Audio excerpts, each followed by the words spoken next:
Hello guys, welcome back to my YouTube channel. Today we will start the first chapter of physical education which is changing trends and career in physical education, जिसका मतलब है शारीरिक शिक्षा में बदलते विचारधाराएं और व्यवसाय। इसमें हम टोटली 5 टॉपिक्स पढ़ेंगे इस चैप्टर में।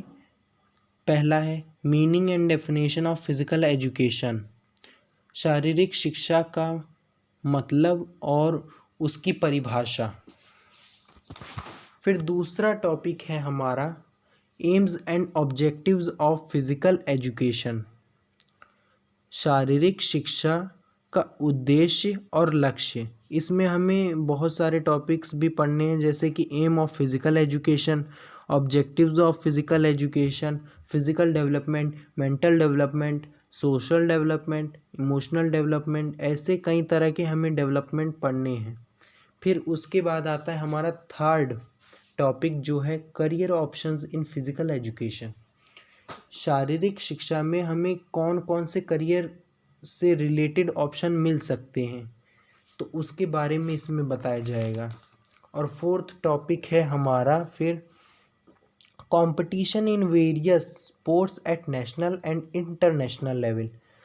इसमें हमें जानना है कि कंपटीशन का मतलब क्या है, कंपटीशन क्यों होता है, इसका मुख्य कार्य क्या होता है और कौन कौन से खेल नेशनल होते हैं और इंटरनेशनली लेवल पे होते हैं।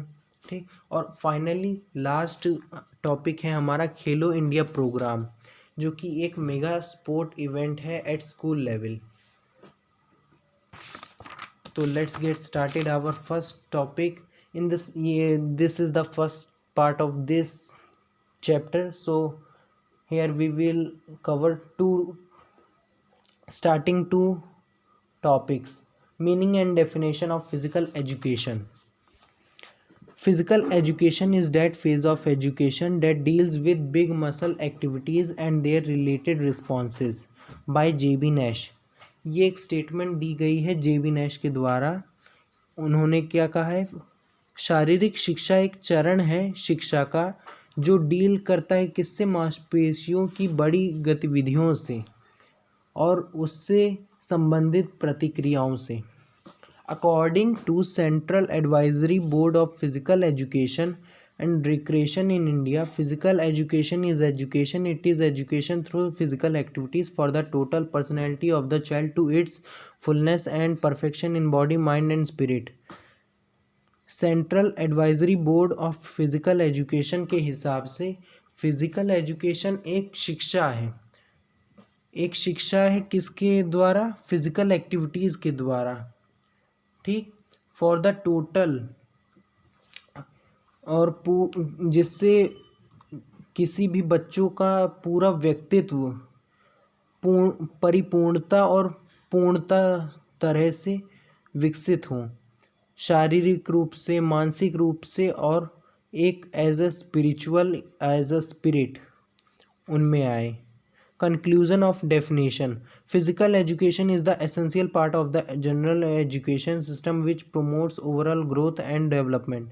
Through physical education we intended to bring about a desirable change in the behaviour and attitude of individuals. इसका मतलब है कि फिजिकल एजुकेशन एक जनरल सिस्टम,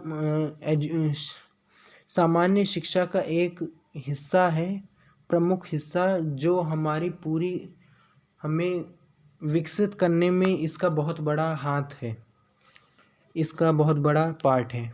और फिर अब हमारा आता है दूसरा topic, aims and objectives of physical education.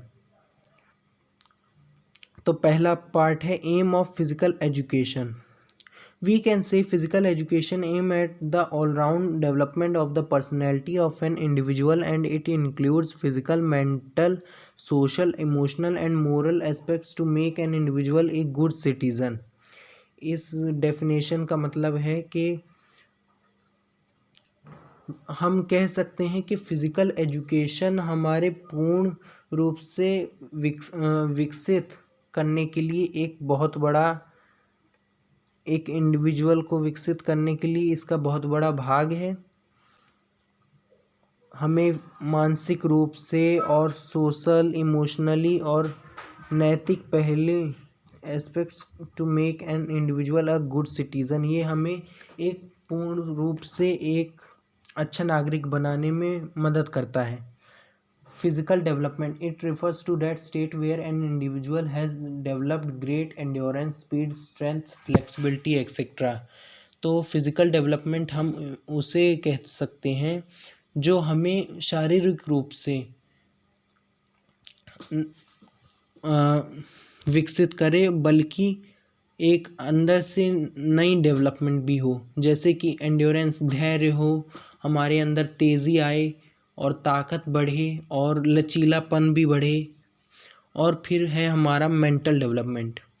Individual learns to develop his mental capabilities as he learns the mechanical principles underlying movement, acquired knowledge and understanding of rules and strategies through participation in various physical activities।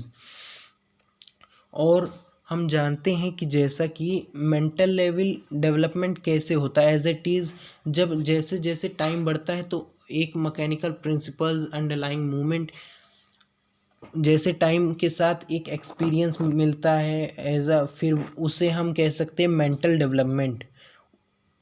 ठीक, उसके बाद आता है हमारा social development. It helps to develop leadership qualities, sportsman spirit, self control, group cohesion among team members, fair play, courtesy, sympathy etcetera. तो ये हमें मदद करता है सोशली कनेक्टेड होने के लिए और हमारे अंदर लीडरशिप लाने के लिए, लीडरशिप की क्वालिटीज़, और स्पोर्ट्समैन स्पिरिट यानी एक अच्छे खेल भावना आनी चाहिए और हमें खुद पर कंट्रोल हो और समूह एकजुटता हो। जैसे एक टीम में खेल में चाहिए कि टीम जब तक एक साथ सपोर्ट नहीं करेगी तो वो जीत नहीं सकती, तो इसी तरह। अब है emotional development. Every people in this world have positive and negative emotions. Positive emotions are pleasure, hope, joy etcetera. Negative emotions are grief, anger, jealousy etc. Both emotions are important, but excess of positive and negative emotions are bad. If we control over these emotions only, we can perform better and better day by day. इसका मतलब है कि positive emotion हो चाहे negative, इस दुनिया में सभी के साथ ही ये दोनों इमोशन रहते हैं, और पॉजिटिव और नेगेटिव इमोशन का किसी में से कोई भी ज़्यादा हो जाए तो वो हमारे लिए ही हानिकारक है। अगर हम उस पर कंट्रोल कर सकें तो वो हम बहुत बड़ी विजय प्राप्त करेंगे अपने आप पर। Neuromuscular development, it is a combination of nervous system and muscular system. It helps to reduce our reaction time, reduce fatigue and develop well coordination among various body parts etc. Therefore good neuromuscular coordination helps to develop better psychomotor skill to develop general body control। इसमें इसका मतलब है कि nervous system को जैसे development कैसे होती है, तो जैसे हम अब एक्सरसाइज करेंगे तो हमारी मस्कुलर बॉडी बनेगी, सिक्स पैक्स बनेंगे, तो ऐसे ही हमारी बॉडी में एक नई ऊर्जा आएगी, लचीलापन आएगा, फुर्ती आएगी और हम फुर्त बनेंगे, कोई भी काम कम समय में कर सकेंगे। यही सब इसका मतलब है। और development of health, it helps to enhance and develop healthy habits in an individual to prevent from communicable and non-communicable diseases। Development of health, जैसा कि हम जान सकते हैं इससे कि डेवलपमेंट ऑफ हेल्थ क्या है, ये है हेल्थ से जुड़ी सभी बातें हैं। और रही बात ऑब्जेक्टिव्स ऑफ फिज़िकल एजुकेशन, तो इसमें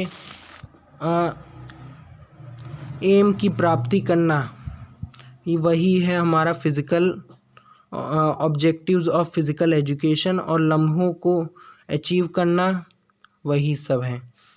तो इसमें कुछ ज़्यादा नहीं है, जैसा कि डेफिनेशन है उसमें समझ में आ रहा है। ओके, सो एक बड़ी सी स्माइल के साथ इस लेक्चर को हम समाप्त करते हैं।